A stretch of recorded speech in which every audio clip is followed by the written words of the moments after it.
Welcome back. Today we're going to talk about The Touch of Satan, which is actually an American film, which is slightly rare considering the last few weeks we've had a lot of Italian and English stuff. The Touch of Satan, fairly obscure film. It was filmed in Southern California in Santa Ynez, which is about 2 hours northwest of LA. Very independent film. The director never went on to do anything really. I think his name was Don Henderson. And none of the actors went on to do anything, although some of the crew did. Let's see if I can remember these names. Joe Blasco was the makeup artist, and he went on to do makeup for Shivers, David Cronenberg's Shivers, and also Ilsa the She-Wolf of the SS. There was also the composer went on to compose music for Q the Winged Serpent and The Fear, among many other films. And probably the biggest credit here, or the biggest star, I guess, the cinematographer later went on to do cinematography for Altered States and Blade Runner, which Blade Runner is huge and well known for its cinematography and general art direction. Also, while we're talking about the crew, the composer, I think his name, well, I don't want to say his name wrong, but the composer, you can't really hear it in this exact part, but he made use of the glass harmonica for part of the score. The glass harmonica is an instrument invented by Benjamin Franklin that takes a whole bunch of wine glasses and puts them on a rotating like spit, and then you wet them, and then you can play a whole bunch of constantly rotating wine glasses at the same time. You can use your fingers, so you could do 8 or maybe 10 if you used your thumbs, and you can play like 10 notes at once. Kind of crazy. The music is probably the strongest point of this film. Now, you can see at the top it says a story of exorcism, which I guess that's true, but really it's a witch movie, okay? It's only the second witch movie of 1971, surprisingly, because we had like 6 or 8 in 1970. I think the witch thing, along with the vampire thing, I think they peaked in 1970, because in the late 60s you had a lot of vampires and witches, and now in the 70s we're getting more into the whole killer type thing. Serial killers, maniac killers, that seems to be more popular in 71. Anyway, actually we get some of that in this. So I would give this one only a 5 out of 10. The acting is not that great. The pacing is not that great. The music is good. Cinematography is like, honestly, it's forgettable, even though that guy went on to great things later. And the makeup is pretty good. So the premise is that this guy is just like driving around California, kind of just like wandering. He's probably in his early 20s. And his name's Jody. He ends up on what they refer to as a walnut ranch, even though you never see any walnuts or walnut trees. That kind of sets the tone for the whole movie.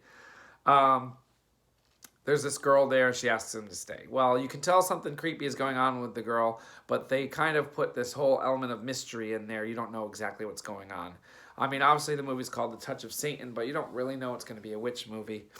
So you should actually turn this video off if you want to watch this, although it's only a 5 out of 10. I can't really imagine that many people would watch it. Actually, before you turn it off, I will say that this movie, even though it came out in 71, it faded into obscurity until 1998, when it was featured on Mystery Science Theater 3000, which I don't know if I've talked about this before, but I really don't like Mystery Science Theater 3000. The movies they pick are usually not great, but they make them seem much worse than they are. Like, this movie is not great, but it's not that bad. Like, it's not one of the most horrible movies I've ever seen.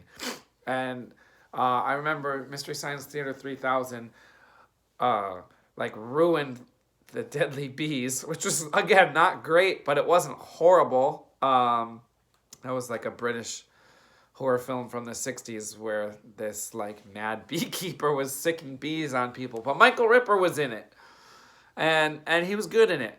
And and it doesn't. I feel like Mystery Science Theater 3000 really like disrespects like the efforts of the filmmakers, um, mainly because they talk over the dialogue. Like if they just made jokes here and there, it'd be one thing, but they talk over the whole movie.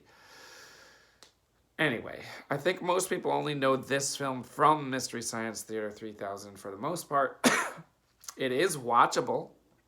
Uh, and so, at this point, if you want to watch a mediocre witch movie with the good score, you can go watch it on YouTube in a relatively not great quality, or you can try and find it somewhere. Not sure how easy that would be. But if you don't care, you can watch the rest of this video.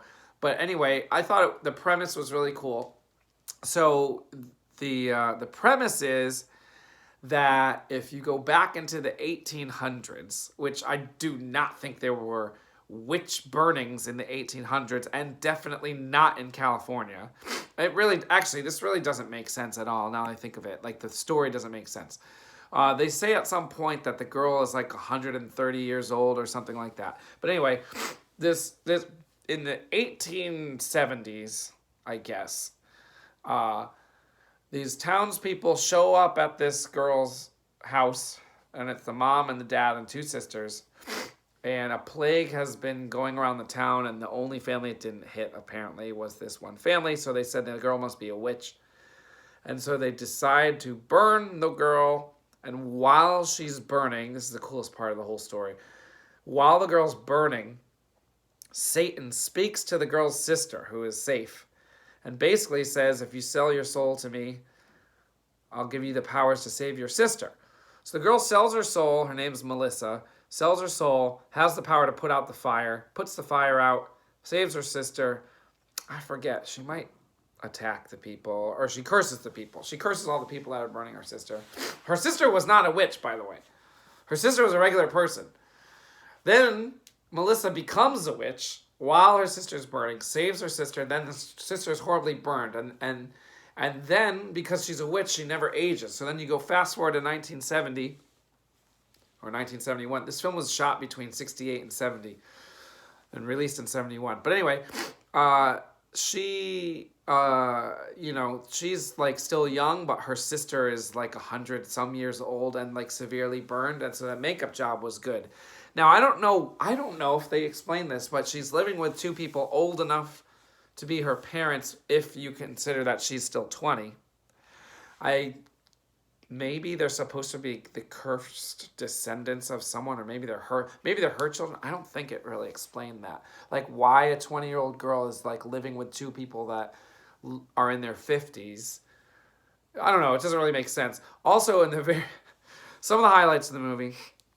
Oh, basically, this girl Melissa wants this guy Jody to like help her break the curse. And it's almost like a Disney thing. Like if they fall in love, then the curse will be broken. It doesn't make any sense.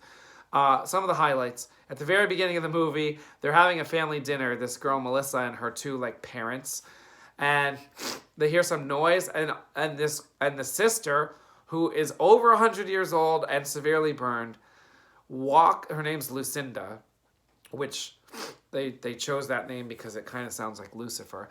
She literally walks through a glass door and just like breaks all the glass and falls into the kitchen or falls into the foyer or whatever, and just like has glass all over her and just like bleeding everywhere. That's like right in the beginning of the movie, and you're like, oh, okay, why is this horribly disfigured woman just like bursting through glass? It doesn't really make any sense. There's nothing later that shows that Lucinda can't open a door. So that was weird.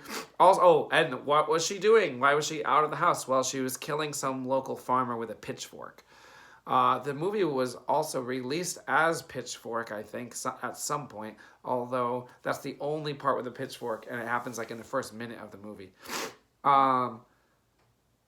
Another highlight is this police officer comes up to like talk to the guy who was pretending to be Melissa's father.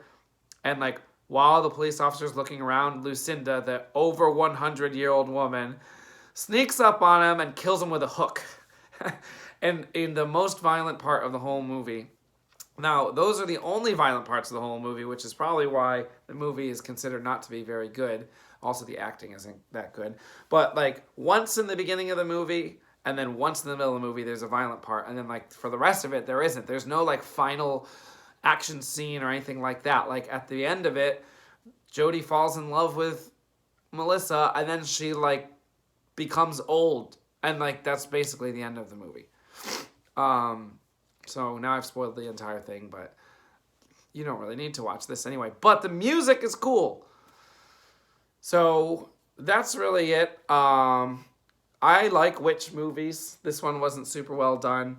The other witch movie of the year so far was Simon King of the Witches. That one was way cooler. But I don't regret watching this one. You know, I didn't think it was a waste of time. It's under an hour and a half, and you know, it's one of those legit indie movies where they just filmed it in a random suburb with people who aren't really actors, and some of the people that made the movie went on to do great things. So there's talent in there. It's not total garbage. So it's movies like this that I do like to pick up, although I do like to pick up an amazing movie that I hadn't heard of a little more than one like this. But overall, it was good. All right, so we'll see you next time.